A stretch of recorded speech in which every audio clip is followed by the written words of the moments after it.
சில நாட்களுக்கு முன்னாடி உத்தரகாண்ட் மாநிலத்தில் நடந்த ஒரு விழாவில் பங்கேற்கிறதுக்காக பிரதமர் மோடி ஹெலிகாப்டர்ல பறந்து போனார். டெல்லியில போராடின நம்மூர் விவசாயிகளை பார்க்கவே நேரம் இல்லாம ரொம்பவே பிஸியா இருக்கிற மோடி கலந்துக்கிற விழாவோட முக்கியத்துவத்தை நாம புரிஞ்சுக்கலாம். தமிழக விவசாயிகள் கோரிக்கைகள் நிறைவேற்றப்படாததை கண்டித்து நிர்வாண போராட்டம் நடத்தியதால் பெரும் பரபரப்பு ஏற்பட்டது. இந்தியாவை வெளிநாட்டில் உணவுக்காக பிச்சை எடுக்காமல் இருப்பதற்காக அரும்பாடுபட்டவர்கள் விவசாயிகள். ஆனால் அவர்கள் பிச்சைக்காரருடைய கேவலமான நிலையில் இருக்கிறார்கள். எங்களை பாருங்கள், எங்கள் குறையை கேளுங்கள், எங்களுக்கு உதவி செய்யுங்கள் என்றுதான் பிரதம மந்திரியை சந்திக்க முயற்சித்தோம். யோகா மாஸ்டர் பாபா ராம்தேவோட ஆயுர்வேத ஆராய்ச்சி நிறுவனத்தை துவங்கி வைக்கத்தான் அங்க போனார். बाबा रामदेव की प्रयोगशाला में पीएम मोदी पहुंच चुके हैं और उनका स्वागत हुआ. आज मेरा सौभाग्य था केदारनाथ जाकर के बाबा के दर्शन करने का मुझे सौभाग्य मिला. यार இந்த பாபா ராம்தேவ்?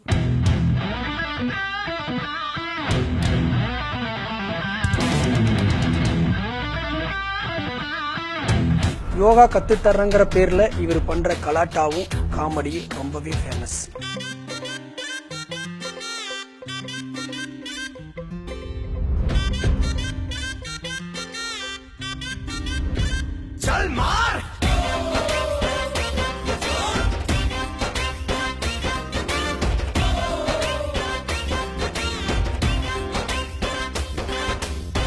மணி வாக்குல பச்சையா பஸ் ரோட்டுல ஷார்ட் ஸ்கர்ட் ஓ ஜென்னிஃபர்.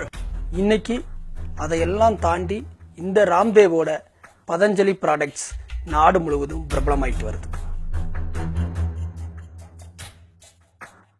கடந்த காங்கிரஸ் ஆட்சியில ஊழலை எதிர்த்து அண்ணா ஹசாரே உண்ணாவிரத போராட்டம் இருந்தார்.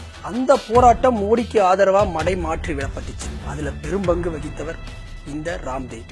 அன்னைக்கு சாதாரண யோகா மாஸ்டர் இருந்த ராம்தேவ் இன்னைக்கு பலாயிரம் கோடி சம்பாதிக்கிற பிசினஸ் மேன்.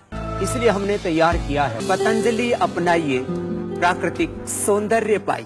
समय पर सरकार द्वारा की गई जांचों ஆயுர்வேதங்கிற பேர்ல நூடுல்ஸ்ல இருந்து பல்லு தேய்க்கிற பிரஷ் வரைக்கும் தயாரிக்குது பதஞ்சலி நிறுவனம். பதஞ்சலி சோப், பதஞ்சலி சமையல் எண்ணெய், தலைக்கு தேய்க்கிற தைலம், கை கழுவ ஹேண்ட் வாஷ், முகம் கழுவ ஃபேஸ் வாஷ், முகத்துல இருக்கிற கரும்புள்ளிய போக்குற கிரீம், முகத்தை வெள்ளையாக்குற கிரீம், பிஸ்கட், பேஸ்ட், சாக்லேட், தேனுன்னு லிஸ்ட் போயிட்டே இருக்கு. ஒன்னு இல்ல, ரெண்டு இல்ல, 500 விதமான பொருட்களை இவங்க தயாரிக்கிறாங்க.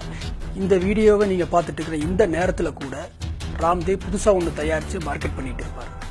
இப்ப கூட மாட்டு மூத்திரத்தில இருந்து பினாயில் தயாரிச்சிருக்காரு. அதுக்காக மாசம் 5000 லிட்டர் மாட்டு மூத்திரத்தை வாங்குறதுக்கு கவர்மெண்ட் கிட்ட அக்ரிமெண்ட் போட்டிருக்காரு. மரபு, இயற்கை, ரசாயனம் சேர்க்காதது, ஆயுர்வேதங்கிற வார்த்தைகளை நம்பி மக்கள் அதிக அளவு பதஞ்சலி தயாரிப்புகளை பயன்படுத்த ஆரம்பிச்சிருக்காங்க. நம்ம மரபை மீட்கிறதா சொல்ற ராம்தேவ் நம்ம நாட்டுக்கும் உணவு பழக்கத்துக்கும் கொஞ்சமும் சம்பந்தம் இல்லாத நூடுல்ஸையும் ஜாமையும் தயாரிக்கிறார். அதையும் வாங்க நம்ம மக்கள் போட்டி போட்டி கியூல நிக்கிறாங்க.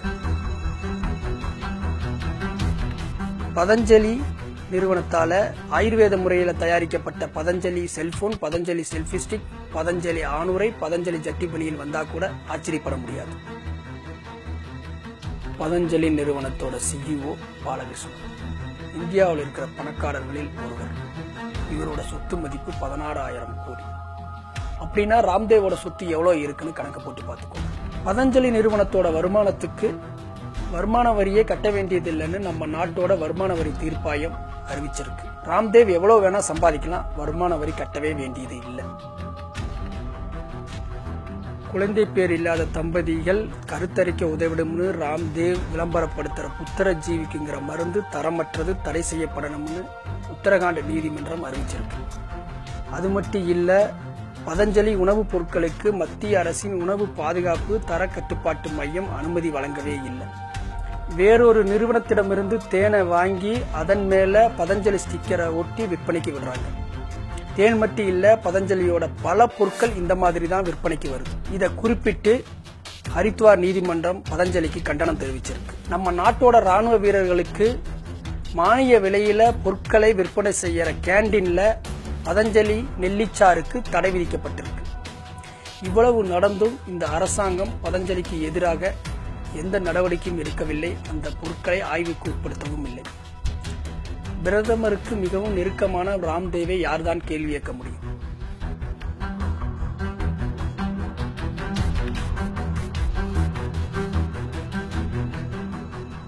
ரெண்டாயிரத்தி 15 நெஸ்லேவோட மேகி நூடுல்ஸ்ல உடம்புக்கு தீங்கு செய்யற ரசாயனங்கள் இருக்கிறதா சொல்லி அரசு தடை பண்ணுச்சு. அந்த நேரத்தில் பதஞ்சலி தன்னோட நூடுல்ஸை அறிமுகம் செஞ்சாங்க. அதுக்கு பிறகுதான் பதஞ்சலி நிறுவனம் அசுர வளர்ச்சி அடைஞ்சது. இப்போ பிளாஸ்டிக் அரிசி பற்றிய செய்திகள் மக்கள் மத்தியில பெரும் பீதி உருவாக்கியது. இந்த நேரத்தில் ராம்தேவ் பாக்கெட்ல அடைத்து விற்கப்படும் பதஞ்சலி அரிசியின் விற்பனையை வேகப்படுத்தியிருக்காரு. பிளாஸ்டிக் அரிசி செய்தி வரும் அதே வேளையில பதஞ்சலி அரிசி குறித்த விளம்பரங்கள் அதிகமா வந்துட்டு இது பிளாஸ்டிக் அரிசிக்கு பின்னாடி இருக்கிற வணிக அரசியலில் பதஞ்சலிக்கு பங்கு இருக்குமோன்னு சந்தேகத்தை கிளப்பி இருக்கு. இவ்வளவுக்கும் மத்தியில பிஜேபி ஆளுகிற மாநிலங்கள்ல இருக்கிற ரேஷன் கடைகள்ல பதஞ்சலி பொருட்கள் விற்பனைக்கு வைக்கப்பட்டிருக்கு. தமிழ்நாட்டில் கேட்கவே வேண்டாம். டெல்லி என்ன சொன்னாலும் தலையாற்ற பொம்மைகளா தமிழ்நாடு அரசு இருந்துட்டு இருக்கு. கூடிய சீக்கிரம் நம்மூர் ரேஷன் கடைகள்ல அரிசி பருப்பு கிடைக்குதோ இல்லையோ பதஞ்சலி பொருட்கள் கிடைக்க வாய்ப்பு இருக்கு.